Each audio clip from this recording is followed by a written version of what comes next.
So my wife ran into our ex. Well, she's seen our ex, and I've been triggered ever since she told me.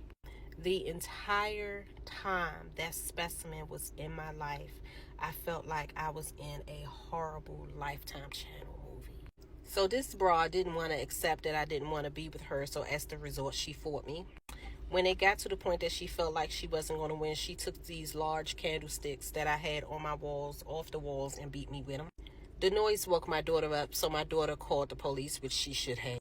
In retaliation for my daughter calling the police on her, she made a false police report stating that I tried to unalive her and her unborn child with machete. Never owned a machete, and she ain't never been pregnant. My bond was set at $100,000. Then the broad was breaking into my house.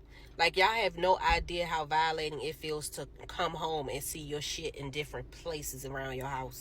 It got so bad that me and my female best friend beat the hell out of her in my living room, and she still wouldn't leave me alone. During one of her break-ins, she went through all of my personal information and found a bunch of bank statements, pension records, things like that. Decided to fight me because, in her words, I wasn't giving her no money and I got all the money. Stole my personal checks out my house, was paying her bills with it, and was giving the checks to whoever was willing to accept a personal check. I disputed it with my bank. My Capital One thankfully gave me my money back, but because I knew the person who committed the fraud against me, I could no longer have an account with them. I got to the point where I was so fed up with her breaking into my house and stalking me that I just up and moved. And when I say up and moved, I mean, baby, wasn't nothing packed. I applied on a Tuesday and moved Wednesday morning. Shout out to my male best friend and his cousin, because I ain't had shit packed. Nothing was in no plastic bags. We moved a unpacked house, okay? After a few months at my new place, I'm thinking everything is great. She finally left me alone, right? One day I came home from work, checked the mailbox. It's a change of address letter in there from the post office. That confused the hell out of me because I didn't complete one when I left. Guess whose name was on it? Hers. She started stalking me at my new place.